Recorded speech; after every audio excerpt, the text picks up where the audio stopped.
제가 참 좋아하는 이야기이고 또 언젠가 소개를 한 적이 있는 이야기입니다. 금간항아리라고 하는 이야기인데, 저는 한 번씩 이 이야기를 생각해 보면서 저 자신을 돌아보게 됩니다.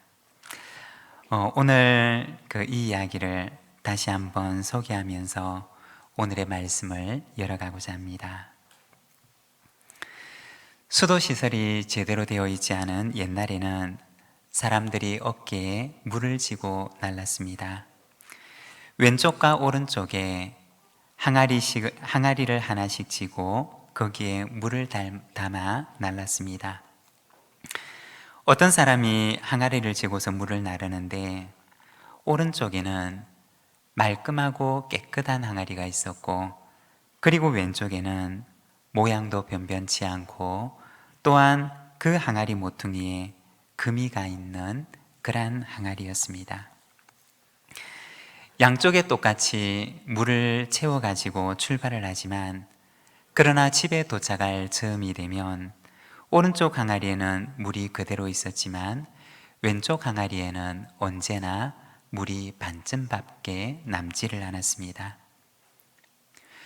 왼쪽 항아리는 그것이 늘 마음에 걸렸고, 그리고 주인에게는 미안한 마음이 들었습니다. 그래서 어느 날 왼쪽 항아리가 주인에게 말합니다. 주인님, 나 때문에 늘 일을 2번씩 하는 것 같아서 너무 죄송해요. 금이 간 나 같은 항아리는 내다 버리시고 새 것으로 바꾸어 쓰세요. 그러자 주인은 금이 간 항아리를 보고 말합니다. 얘야, 나도 내가 금이 간 항아리라는 사실을 너무나 잘 알고 있단다. 그런데 한번 보렴. 너와 내가 함께 지나왔던 길들을. 물 한 방울 흘리지 않은 오른쪽에는 아무 일도 일어나지 않았지만, 너와 내가 함께 걸어온 이 왼쪽 길에는 아름다운 꽃들과 풀들이 얼마나 무성하고 아름답게 자랐니? 너는 비록 금이 간 항아리지만 너와 내가 함께 동행하며 걸어온 이 길들은 얼마나 아름답게 변했니? 우리의 모습을 돌아보게 되면 폼나고 근사한 항아리보다는 어딘가 모자란 데가 있는 금이 간 항아리의 모습에 더 가까울 것입니다. 그렇지만 비록 그러하다 할지라도 주님과 함께 동행하면 주님께서는 그 길들에 아름다운 꽃들이 피어나게 하신다는 것입니다. 주님과 함께 동행하며 지나온 길들을 아름답게 만들어 가시는 것입니다. 여러분, 우리의 인생의 길에 주님과 함께 동행하며 주님과 내가, 주님과 우리가 함께 걸어가는 그 길들을 아름답게 만들어가는 우리 부산진 모든 믿음의 가족들의 삶이 되시기를 바랍니다. 교회력으로 보게 되면 오늘은 종려주일입니다. 그리고 내일부터 시작되는 한 주간은 사순절의 마지막 주간인 고난주간을 보내게 됩니다. 이번 고난주간에는 우리가 동행이라고 하는 주제를 가지고 예수님의 삶을 묵상하는 시간을 가지고자 합니다. 1년 가운데 이번 한 주간만이라도 우리가 하나님 앞에 기도로 헌신하면서 하나님 앞에 나아가는 시간이 되시기를 바랍니다. 여건이 되시는 분은 오셔서 함께 새벽 예배 참여하면서 기도하시고, 그리고 여건이 허락하지 않으시는 분들은 실시간으로 중계하는 영상에 참여하시면서 이 고난주간 새벽 기도에 참여하는 시간이 되시기를 바랍니다. 그리고 이번 주 금요일에는 예수님께서 십자가에 달리신 성금요일로 지내게 됩니다. 우리가 최근 몇 년간 성금요일에 금식의 시간을 가졌는데, 건강이 허락하시는 분들께서는 성금요일 하루 가운데 한 끼 금식에 참여해 주시기를 부탁드립니다. 아침도 좋고 점심도 좋고 저녁도 좋습니다. 한 끼 금식에 참여하시고, 그리고 한 끼 금식한 식사비를 얼마든지 좋습니다. 내가 한 끼 식사비라고 생각하는 금액 1,000원도 좋고 2,000원도 좋고 3,000원도 좋습니다. 그 한 끼 식사비를 금식헌금으로 다음 주일에 헌금을 해주시면 그 헌금 전액을 총회로 보내서 산불 이재민 돕기와 그리고 우크라이나 난민 돕기에 사용하고자 합니다. 이번 한 주간 동안 주님의 고난과 하나님의 사랑과 이웃의 아픔을 기억하면서 우리가 주님의 고난에 동참하는 이 시간들이 되시기를 바랍니다. 오늘은 우리가 동행이라고 하는 제목을 가지고 이 말씀을 함께 나누고자 합니다. 오늘 우리가 읽었던 이 말씀에 보면 예수님과 함께라면 끝까지 죽는 데까지라도 가겠습니다 라고 고백하는 베드로와, 그리고 그 베드로를 향해서 내가 지금은 갈 수가 없다고 말씀하시는 주님의 모습을 보여줍니다. 예수님과 함께 제가 끝까지 동행하겠습니다 라고 고백하는 그 베드로의 고백과 그의 결단과 결심을 보고서 주님께서는 아니다, 네가 지금은 올 수가 없다고 말씀하시는 주님의 모습을 보여주는 것입니다. 베드로의 이 충성스러운 사랑의 고백에 대해서 왜 예수님께서는 베드로야 고맙다, 잘했다, 말만이라도 고맙다, 네 결심이 참 기특하구나 라고 말씀하지 않으시고, 왜 주님께서는 베드로를 향해서 베드로야 네가 지금은 올 수가 없는 길이란다 라고 말씀을 하셨던 것일까요? 오늘은 우리가 이 말씀을 함께 묵상하면서 그리스도를 따르는 동행의 길은 어떠한 길인가 우리 함께 말씀을 나누는 시간을 가지고자 합니다. 그리스도를 따르는 동행의 길은 어떠한 길일까요? 먼저 첫 번째, 내가 살면 갈 수가 없는 길입니다. 내가 살아있을 때는, 내가 살아서는 결코 갈 수가 없는 길이 바로 그리스도와 동행하는 길이라는 것입니다. 오늘 우리가 읽었던 본문 말씀 36절에서 38절까지 말씀을 보면 이렇게 말씀을 합니다. 시몬 베드로가 이르되 주여 어디로 가시나이까?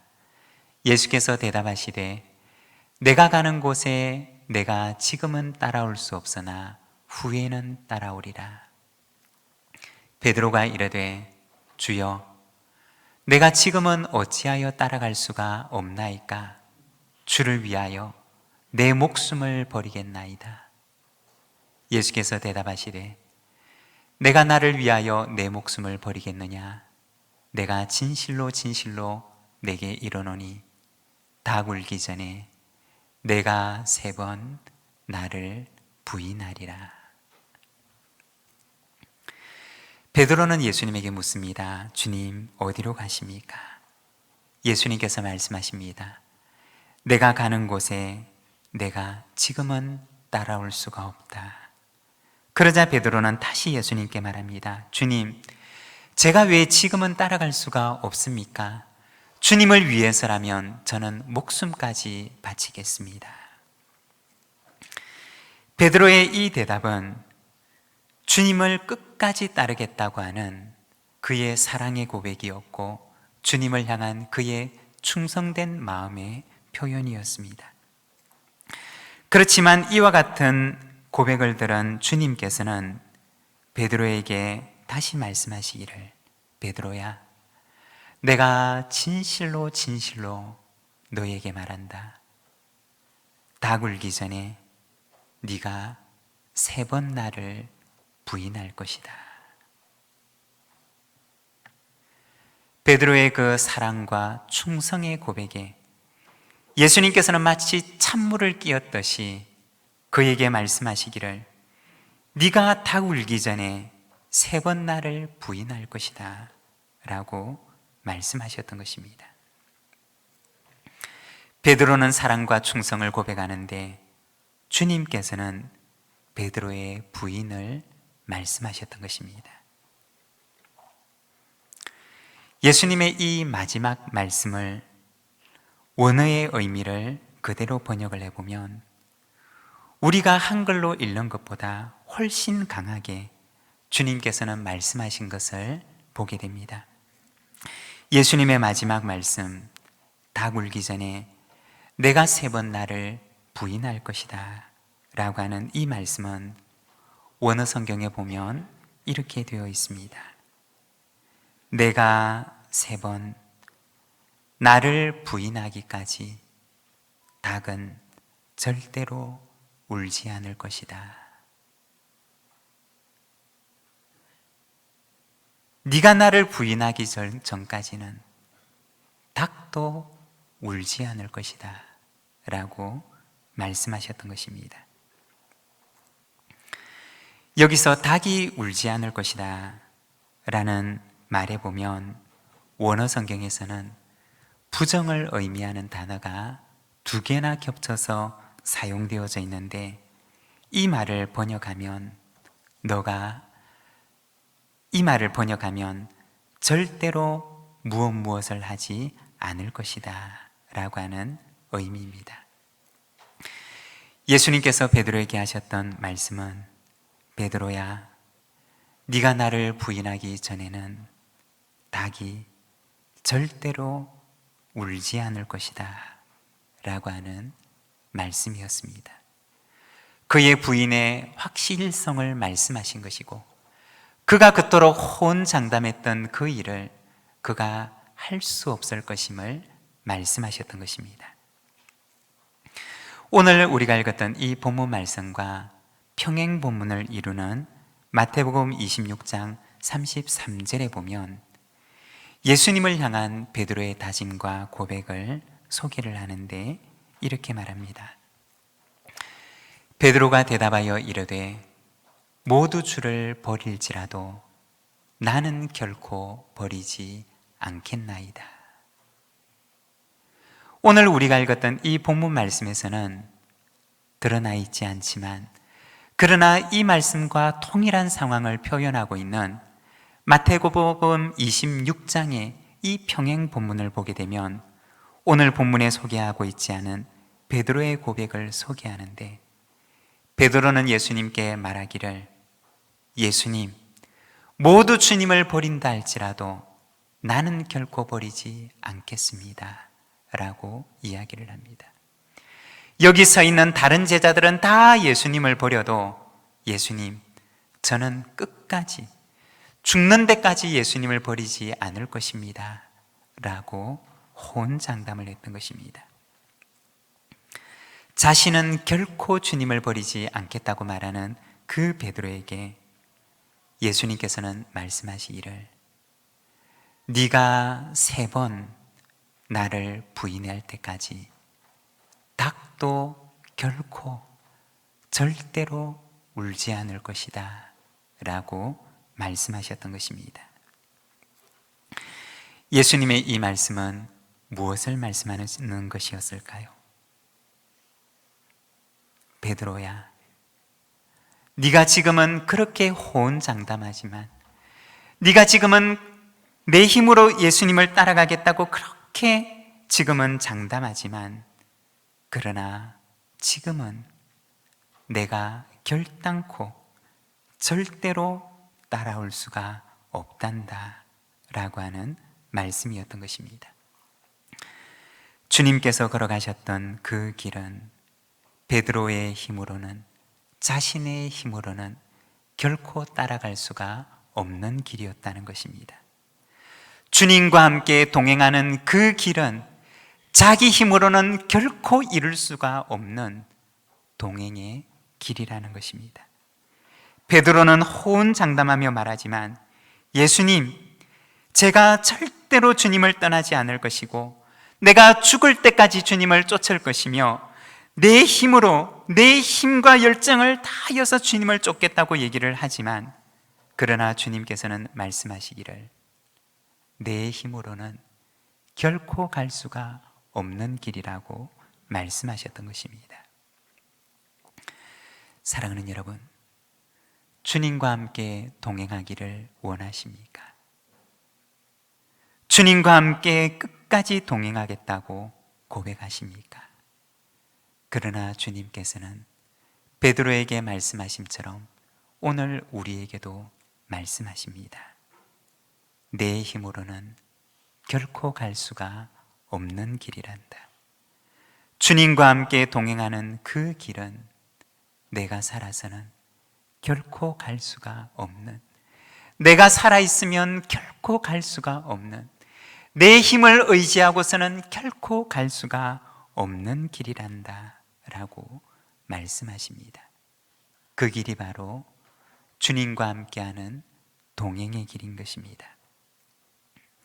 그리고 두 번째, 그리스도를 따르는 동행의 길은 그리스도께서 내 안에 사셔야지만이 갈 수가 있는 길이라는 것입니다.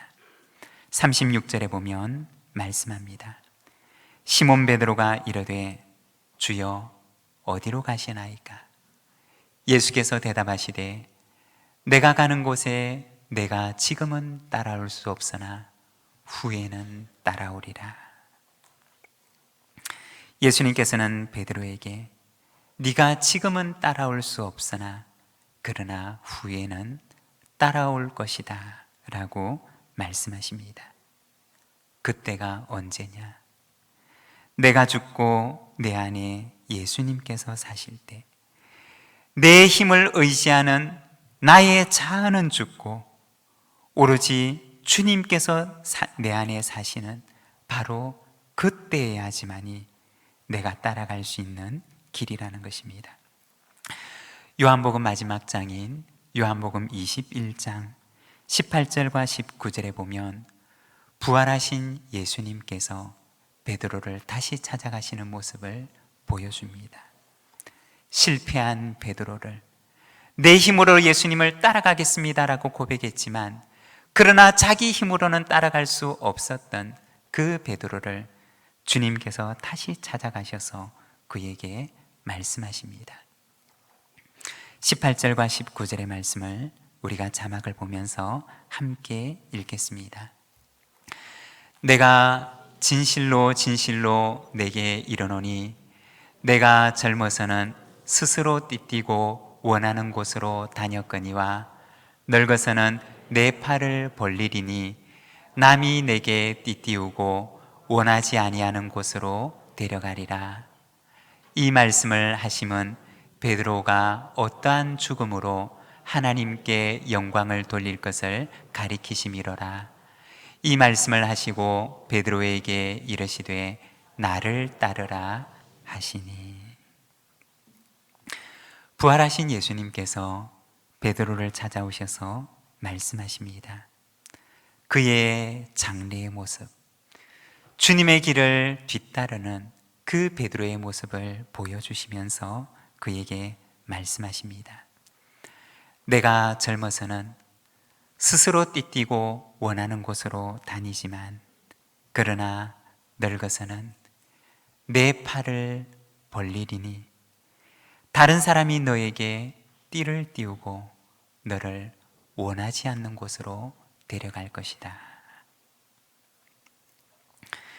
예수님의 이 말씀은 베드로의 최후에 대한 모습이고 그의 죽음을 가리키는 말씀이었습니다. 그렇지만 또 다른 한편으로 예수님의 이 말씀은 베드로는 죽고 예수님께서 베드로 안에 사시는 바로 훗날 베드로의 모습을 가리키는 것입니다. 여러분, 이 시간 우리가 함께 생각해 보기를 원합니다. 스스로 띠를 띠고 자기가 가고 싶은 길을 마음대로 다니는 젊은 시절의 베드로의 모습을 우리의 마음속에 한번 떠올려 보시기를 바랍니다. 혈기왕성하고 자기가 가고 싶은 곳이면 어디든지 가고, 자기가 하고 싶은 말이면 무슨 말이든지 하고, 자기가 하고 싶은 일이면 어떤 일이든지 하는 젊은 시절의 베드로의 모습을 우리의 마음속에 한번 그려보시기를 바랍니다. 어쩌면 젊은 시절의 베드로는 그것이 자유라고 여겼을 수도 있을 것입니다.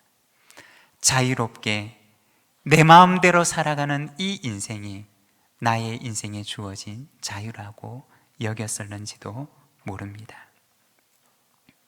그리고 그 젊은 시절에는 내가 할 수 있다는 자신감이 베드로의 마음속에는 넘쳤는지도 모릅니다. 그의 두 손에는 힘이 넘치고 그의 두 다리는 왕성하며 무슨 일이든지 어디든지 자신이 원하면 할 수 있다고 하는 그러한 자신감이 가득했는지도 모릅니다. 그렇지만 그 자신감의 결과는 무엇이었느냐? 가는 곳마다 충돌하였고, 가는 곳마다 상처를 일으켰고, 그리고 그토록 자신감이 넘쳤던 그의 말은 자신의 말조차 스스로 지킬 수가 없었던 허풍과 헌뿐이었다는 것입니다. 젊은 시절 베드로의 모습입니다. 스스로 띠를 띠고 자신이 원하는 곳은 어디든지 다니는 젊은 시절의 베드로의 모습입니다. 그리고 다시 눈을 들어서 우리가 노년의 베드로를 우리의 마음속에 다시 한번 그려보기를 원합니다. 자신의 힘으로는 아무것도 할 수 없는 그 노년의 늙은 시절의 베드로의 모습을 우리의 마음속에 다시 한번 떠올리기를 원합니다. 팔을 벌리고 다른 사람이 그에게 띠를 띄우고 그가 원하지 않는 곳으로 그를 데려갑니다. 자신의 힘으로는 아무것도 할 수 없는 연약한 힘이 없는 베드로의 모습을 보여줍니다. 두 팔은 벌리고 있었고, 그리고 원하지 않는 곳으로 사람들이 그를 끌고 갑니다. 그러나 그렇게 끌려가는 연약한 베드로의 입술에는 주님의 기도와 너무나 닮은 기도가 그 안에 담겨 있습니다. 십자가를 앞두고 겟세마네 동산에서 기도하셨던 그 주님의 기도, 나의 원대로 마시고 아버지의 원대로 되기를 원하나이다라고 간구하셨던 그 주님의 기도와 너무나 닮은 기도가 베드로의 입안에 담겨 있는데, 주님, 나의 원대로 마시고 주님의 원대로 되기를 원하나이다 라고 고백하며 그의 마지막의 길을 걸어가는 것입니다. 자신감도 없고 자기 힘으로는 아무것도 할 수가 없다는 그 고백 속에 나의 원대로 마시고 주님의 원대로 되기를 원하나이다 라고 고백하며 걸어가는 그 길은 많은 생명을 맺는, 열매 맺는 길이었던 것입니다.